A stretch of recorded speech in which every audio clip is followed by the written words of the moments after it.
Xavier Watts is the safest bet the Falcons made in their 2025 draft class.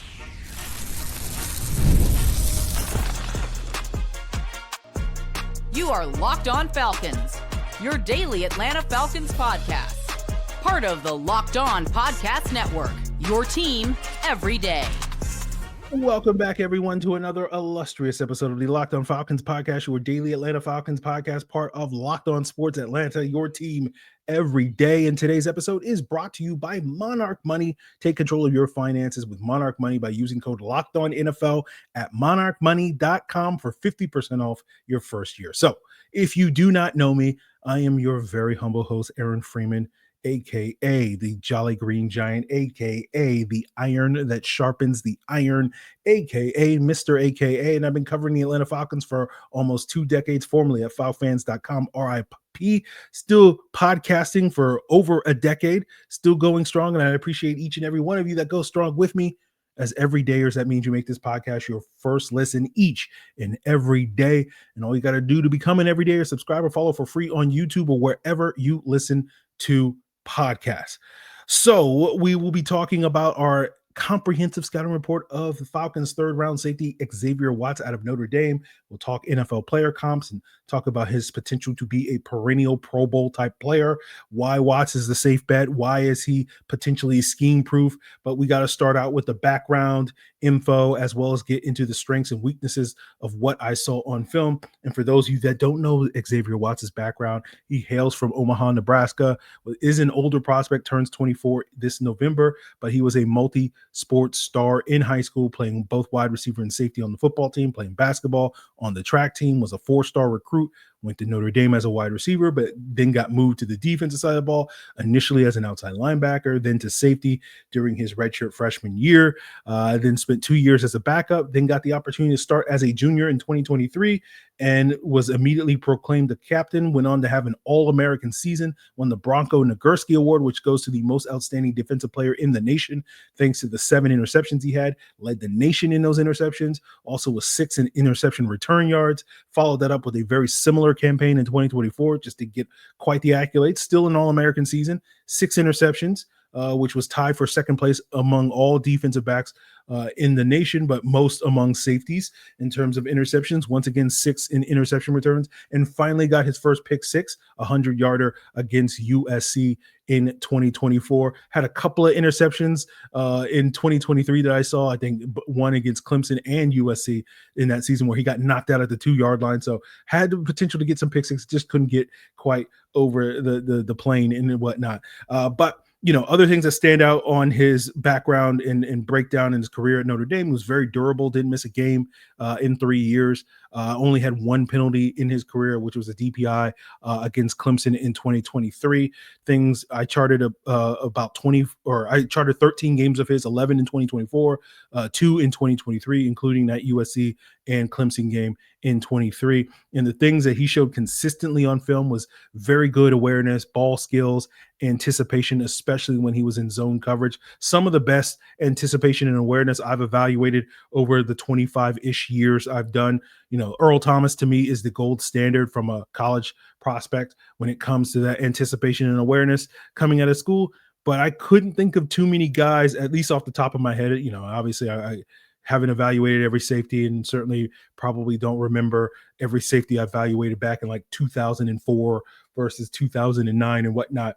But couldn't think of too many guys that I thought were better than Xavier Watts when it came to anticipation, awareness, understanding and recognition, all those various things. Those ball skills show up when the ball is in the air. You know, if you want him to go get the football high or low, he can do that. He'll high point a jump ball on an overthrow. He'll dive for a tip pass or undercut a route. And he's just good at making plays on the ball, which leads to that, you know, interception production that he had. He's a very disciplined player. He's going to do his job. If you want him to play deep, you know, he's going to do a good job doing that, and not sort of doing the thing that we'll talk about later is his, you know, he's not going to be cheating and whatnot like a certain safety in Atlanta, and arguably another safety, but we'll talk about that other safety probably a week from today.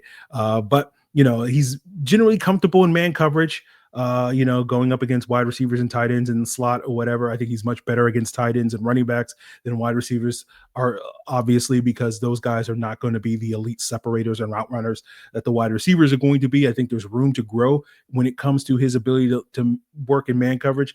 He doesn't have any major athletic limitations that I think will prevent him from being better at that as he continues to get more comfortable doing that in the NFL, but that's not going to be something that he's going to major in. He's not going to necessarily be a guy that is going to double as your primary slot receiver, but if you need him in certain coverages to play the slot, play the tight end or whatever, I think he can get the job done in that regard. Now, Tyler Warren, the Penn State tight end, did give him some problems in that playoff game. Obviously, you're not going to see a tight end the caliber of Tyler Warren presumably every week in the NFL, although you're much more likely to see that guy, at least bi-weekly in the NFL, than you are in college. Like, you might get one Tyler Warren in your entire career, across your college career, but you might see 8 of those guys in the NFL. So that is going to be a challenge against him. So I don't see him developing as a true blue tight end eraser against the premier tight ends, but I think he can hold his own against most guys of starting caliber and whatnot. And so that gets us to the weaknesses. Even though, and the main one is really when it comes to the run support, right? He's willing in run support, but he's light, right? He's not going to provide a lot of pop as a tackler. I think he did a better job sort of, lowering the shoulder and delivering hits to guys, particularly in 23 in the sample I saw versus 2024. It's not a lack of size that causes him to have problems, but he does fall off of a lot of tackles, right? Even when his technique is good, he's not going to be that sort of striker, that type of guy. He's going to wrap up a guy and then just kind of hold on to dear life for the rest of the cavalry to come. And, that's going to be a challenge at the next level, just because, the backs and tight ends and receivers are only going to get better than they were at the collegiate level. And so he missed a lot of tackles in college. PFF charted him with 13 missed tackles in 16 games during his senior year, based off my charting. And again, I only watched 11 of those games, but he missed about 17 tackles based off my count in those 11 games. So he probably missed, if I had watched the other 5 games, probably would have missed 20 or more tackles pretty easily this past year, which is not a great number. And so that speaks to those challenges. And again, he's going to have to get better at that because, again, the players only get better at the next level. And, the other part of his weaknesses is, like, he's not really a big factor when he plays in the box. He tends to get pushed around way too much, in my humble opinion, when he is playing closer to the line of scrimmage regardless of the blocker. If it's an offensive lineman, he'll get depleted sometimes. Tight ends are able to sort of keep him locked down, and even wide receivers on sort of their down blocks do an effective job for them. And he's just not great filtering through the trash. And so playing close to the line of scrimmage where he has to deal with more of that stuff, I think is going to be a challenge for him. He's not great at leveraging those blocks. He tends to run around those blocks instead of sort of attacking them and taking them on and getting good leverage like you're supposed to. And, that's fine. Like, there's no rule that says you're not allowed to run around blocks, but typically you got to be like a Deion Jones level athlete. Like, he's the one player that stands out to me as a guy that was able to get away with that and still be a productive starter in the NFL against the run. And Xavier Watts is not on Deion Jones's caliber as an athlete. So we'll see how he affairs in that. But overall, the picture it paints is, Xavier Watts is a very good ball hawking coverage safety. He kind of embodies what you've heard me say a number of times over the last few months and or years, depending on how long you've been watching the podcast. But when it comes to evaluating safeties, it is a neck up position. He possesses the neck up ability that you really covet at that position. He's kind of average from the neck down, but with no real standout trait or ability when it comes to the physical capabilities and the athleticism and all that stuff. He's just kind of average in that regard. But again, because the safety position is such a neck up position, that should allow him to still be a very successful NFL safety, despite not necessarily possessing the traits, because safety is one of those positions that you're not really valuing traits to the same degree that you do in other positions. Like a cornerback is like, it's very much traits forward as opposed to, the sort of mentality and awareness and all that stuff. And so, the question you're going to have with Xavier Watts is, given how good he is against coverage and given how he's just kind of okay to below average at other things, if he doesn't become that impact coverage guy, is he going to be as valuable, right? Due to that limited ability to impact and run support and not being necessarily a guy that you can love matching up against slot receivers or being that tight end eraser, if he isn't that impact coverage guy, is he just kind of a 5 or 6 out of 10 type of starter? And, that leads to some questions about him. But despite that, I do think he is the safest bet that the Falcons made among their 2025 draft class, and one of the safer bets that the Falcons have made in recent memory when it comes to their drafts. And so we'll explain what I mean by that as we continue today's Locked On Falcons. So this time of year, we get extra conscious about our finances because, you want to go out on vacation. You want to do something. You want to have a hot girl, boy summer, right? And you ever check your bank account and be like, where'd all my money go? Where's my hot boy summer coming, right? And whether it's dining out, going on vacation, online shopping, whatever entertainment you're into, it's easy to lose track of those finances. And that's where Monarch Money comes in, who's going to be your personal CFO, giving you full visibility and control over your finances. Monarch Money isn't just a budgeting app. It's a complete financial command center where you can track all your accounts, investments, spending, all in one place, and even plan those long-term goals. So you stop just managing your money and start building wealth. Take control of your finances with Monarch Money by using code LOCKEDONNFL at monarchmoney.com, and you'll get 50% off your first year. That's monarchmoney.com, code LOCKEDONNFL for half off your first year. So like I said, I think Xavier Watts is going to be a pretty safe bet for the Falcons.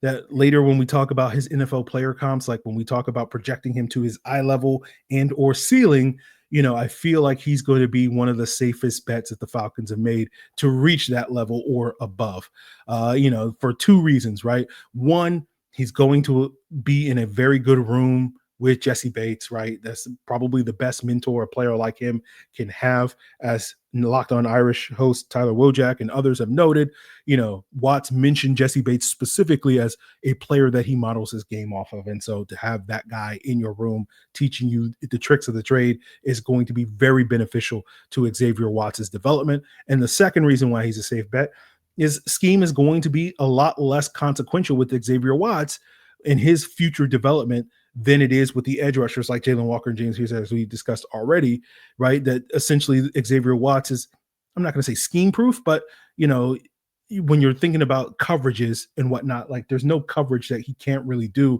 when you're thinking about what you're asking a safety to do in each coverage shell, right? Like I think the ideal coverage for Xavier Watts is going to be that deep center fielding guy, particularly in the cover 3 or cover 1. That's something that he did quite a bit at Notre Dame. I also think, in the quarters coverage, that cover 4, that's going to allow him to be a little bit more aggressive playing downhill, playing in that middle quarter. And he has the anticipation and awareness to be as aggressive as you want him to be. And, all the other coverages the Falcons would like to major in, like cover 3, quarters, cover 1, cover 6, he's going to fit well in those. And so he fits any of the 6 main coverages that you're going to see: cover 1, cover 2, cover 3, cover 4, cover 6, and then the 2-man under front, or cover 5, as some people call it.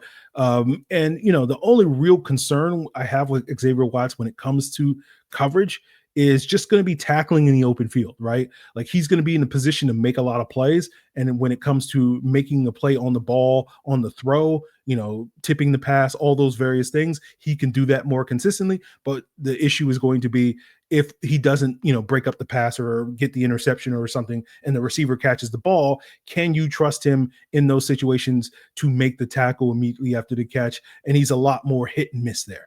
Right. And so ultimately, that's going to lead to some missed tackles. That's not a big deal. And if ultimately it's balanced out and the scales tip heavily in the favor of, he's getting those interceptions and pass breakups that are going to outweigh the number of missed tackles he makes, you will take that trade all day long. But if that balance isn't quite in your favor, that's where it becomes a little bit more of a concern. And the other factor that we're talking about why those edge rushers are a little less safe is because we wonder what happens if this current regime, loses their job in the near future, right? And they get canned and whatnot. And I don't think that's going to hurt Xavier Watts to the same degree it may hurt a James Pierce or Jalen Walker, because, again, Xavier Watts is going to be a lot more scheme versatile, especially nowadays we know when you do not have that sort of strong desire for, acquiring box safety, like the type of safety that or scheme that a coach could come in is like, oh, I want a box safety, and Xavier Watts is never going to be that sort of run thumping box safety. And so you could say, oh, the team might want to replace him with that type of player. But nowadays in the NFL, that type of safety is far less coveted than it was maybe 5 or 10 years ago. Now, eventually that pendulum may swing back, and those types of players, the Keanu Neals, the Cam Chancellors, et cetera, may be more coveted in the future as NFL teams like to run the ball. We all know defense is cyclical and all these things, but still there's going to still be very much a need even then for a coverage safety. And at that point in time, like, again, hypothetically, if that pendulum's going to swing back, like, I don't think it's going to happen next 2-3 years, right? That's going to be 5 to 7 years from now and whatnot. And by then, Xavier Watts should be a fully formed, very good coverage safety that, no team is going to throw away. And even, it's like, if we're going back to that sort of cover 3 box safety defense, who's going to be the free safety and the center fielder and the single high guy? That's going to be Xavier Watts. So he'll be fine in that regard. So, with the way the Falcons, we expect them to play, as I mentioned earlier, he should fit well in their various coverage shells, but their main way that they want to play is they want to present too high pre-snap and then rotate into sort of a cover 3 look. And you'll probably see Xavier Watts get a lot of those deep opportunities as that deep safety, very similar to what we saw with Justin Simmons. Now, obviously, the Falcons want those guys with Jessie Bates to be a little bit more interchangeable, but, Simmons got the bulk of those deep opportunities. And I would expect Xavier Watts similarly to get the bulk in the current scheme as it fits. And, that will allow Xavier Watts to kind of enable Jessie Bates' cheating. And if you're new to the podcast, if you're going to be an everyday of this podcast, you have to understand, the inside jokes we have here on the podcast that we've been talking about Jessie Bates being a cheater, right? Jessie Bates being a serial non-monogamous when it comes to playing the safety position. And what that means is that Jessie Bates has a tendency, and especially this was true in 2023, to not necessarily abide by the letter of the law of what his coverage assignment is, and he'll cheat on plays, and that led to a lot of interceptions in 2023. And you want to kind of balance that out when you have that type of safety with someone who's going to be a little bit more disciplined. And I think Xavier Watts is more of that guy. And so, when it comes to the cheating analogy where Jessie Bates is going to, text his girl, I'm like, hey, I'm going to hang out with X. We're going to go play some darts or whatever, just have a chill boys night out. And then Jessie Bates is nowhere to be found at 3 a.m. and his girl is texting X to be like, hey, what's going on? Where's Jessie at? He didn't come home yet. And it's like, oh, he's good. He's going to cover for his boy, even though X has no idea where Jessie Bates is out because he's out there cheating and whatnot. So that's the type of safety that Xavier Watts. He's a stand-up guy. He's going to be loyal to his girl, but he's going to do everything in his power to allow Jessie Bates to step out on his girl. And that's exactly what you're winning. So when we talk about the NFL player comps for Xavier Watts, talking about Justin Simmons and the comparisons there, I'm not going to use Justin Simmons as my player comp, but I do think a lot of what Xavier Watts is going to bring to the table is very similar to what the Falcons got out of Justin Simmons last year, where Justin Simmons was very good in coverage, or mostly good in coverage, I should say. There were some rough outings. That Minnesota game stands out, but pretty underwhelming when it came to run support. And that's kind of what Xavier Watts is going to be. And that may seem like a diss to a lot of folks just because Simmons was kind of up and down at various points, didn't live up to the hype that we had for him. But again, you got to remember, this is the starting point for Xavier Watts, not, what Justin Simmons was at his peak when he was an all-pro, a perennial all-pro and whatnot. And so I do feel like this is kind of the Falcons making a bet on a similar type of player that is much younger and has room to grow, as opposed to Justin Simmons, who may be towards or at the end of his career. So ultimately goes back to when we talk about production, right? Where we asked the question earlier, what happens if Xavier Watts is not as productive, in terms of being that playmaker on the back end as he was in college? And if you listen to an earlier episode I did last week, I think it was like Wednesday's episode, where I did a very unscientific study. And again, this is the reason why I'll explain later why I'm not super confident that Xavier Watts is going to be a productive pro, but I'm optimistic. But I did a very unscientific study looking over the last decade, looking at various college DBs that were very productive when it came to interceptions, and sort of looking at their pro production when it came to interceptions and pass breakups. And that very unscientific study based off a very limited sample of like 10 players suggested that over the course of an average NFL career, those productive college players, when it came to interceptions, tend to outperform the average NFL player. When it came to that, like basically, the conclusion was like, if you averaged 1,400 snaps across 5 seasons, which would be about an average rate for your average safety, the productive college players, safeties would, I think, produce about 1.5 more interceptions across that 5-year span than your average NFL player. But then the question is, again, without doing a deep scientific study on it, but it's like, that's only averaging 280 snaps per year, which is the average across the league for any safety. What happens if you're a starter, right? And you're getting, instead of 280 snaps, you're playing 900, 1,000 or more snaps. And right now, and so theoretically, that would mean maybe you're more likely to be 3 or 4 times productive and maybe getting 3 or 4 more interceptions per year than the average NFL player. And of course, the question is, is the more productive college defensive back more likely to become that sort of starter that can play 1,000 snaps a year? Again, I don't have the answers to this question, but if that production doesn't translate, if Xavier Watts isn't snagging multiple interceptions, 3, 4 interceptions per year, he probably winds up being closer to a league average starter. But if it does translate, you're getting one of the better safeties in the NFL. And that's why I'm optimistic it will translate for Xavier Watts. I can't say I'm confident because, again, haven't done a detailed study or looked at data or haven't been able to find somebody else doing the research and basically saying, okay, interception production, does that translate from the college to the pros and whatnot? So I'm optimistic, but I can't say I'm confident that it will translate. But it does, again, go back to what I'm saying, epitomize that notion of the neck up. And so this will either basically, I'll be sitting here 3 to 5 years from now talking about Xavier Watts being one of the better safeties in the NFL and being like, see, guys, this was exactly what I was telling you with safety being a neck up position. Or, I'll be like, well, there's some extenuating circumstances that didn't allow Xavier Watts to reach his full potential, et cetera, all that sort of stuff. But I still think he's going to be a very good pro. And we'll talk exactly about how good those outcomes could be when we get into the NFL player comparisons as we wrap up today's Locked On Falcons.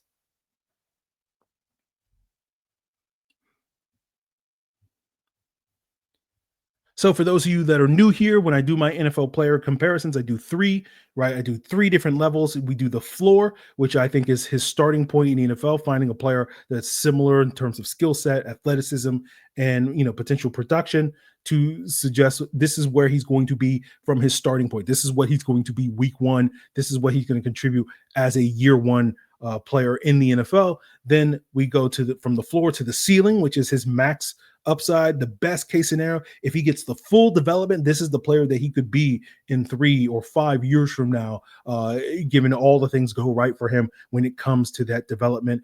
And then we have the midpoint between the floor and the ceiling, which I call the eye level. And that to me is the likeliest outcome. That means that player is going to get some development to rise above their floor, but may not find themselves in the ideal circumstances where you can't control for all the variables, coaching changes, injuries, durability, free agency, draft picks, all that stuff that are really unknown for the next couple of years to suggest that you can say with the, complete accuracy, oh, he'll reach his ceiling, but that eye level means that he'll get some of that development. So starting with the floor, and I love my former Falcon player comps. When we do this, guys, if you're a longtime listener, you know that we like to give a former Falcon player comp just because you guys, the listeners, are much more familiar with those players. And so you can picture what I'm talking about more easily. And that is Jaylinn Hawkins is the floor I have for Xavier Watts. Jaylinn Hawkins being a 4th-round pick for the Falcons back in 2020. We saw Jaylinn Hawkins play 4-ish years in Atlanta before ultimately getting traded in year 4. And he now with the New England Patriots. But, Jalen Walker was mostly in those 4 years a good backup for the Atlanta Falcons, a functional but probably limited starter. But never you looked at him when he was forced to start, particularly in that 2022 season, like, oh, he's a massive liability, right? And that's kind of what I expect Xavier Watts to come in. He's going to come in, be at the very least a very good number 3 safety, which is what I think Xavier Watts was at his peak in those 2021 and 2022 seasons as a number 2 safety. He leaves a little bit desired, but you're not going to be sitting here going like, oh, this is a problem area for this football team. And, I think the main difference between Hawkins and Watts is Hawkins was a much better run defender, particularly coming out of Cal, much more, physical player coming out of Cal than Xavier Watts is coming out of Notre Dame. But Hawkins was also productive. His last 2 years at Cal had 9 interceptions combined. So he's no slouch when it comes to production. He did have 4 interceptions across those 2 years where he was a quasi starter in Atlanta in 21 and 22. So productive as well. So again, another indicator that production may translate reasonably well. I think Watts, the main other difference between him is Watts is a much more instinctual coverage guy than Hawkins. Like Hawkins was more, I'm going to do my job, but like I'm not going to necessarily make a ton of plays, outside of the purview of what my job is.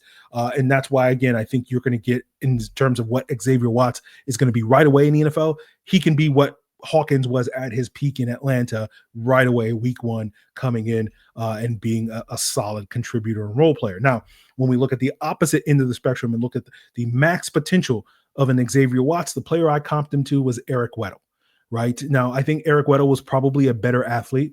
If you look at things like RAS and some of the testing that Eric Weddle had, it's not that impressive, relatively speaking. But again, Eric Weddle came out initially in 2007, and the combine training is not the same then as it was today. But Eric Weddle was a super smart, tough, hard-nosed football player. I think Weddle's probably better in coverage, better in run support, and much more reliable tackler than Watts seems to be. But again, that's why this is a ceiling comp, because if Watts can improve and develop in those areas where are currently just kind of okay or underwhelming at in terms of that coverage, in terms of that run support and tackling, that's how you get to become the best case scenario. That's the best case scenario for an Xavier Watts, a guy that significantly improves in those areas. Now, Eric Weddle was also very productive as he started 12 years as a starter in the NFL, 28 interceptions across those years, 6 seasons as a Pro Bowler and whatnot.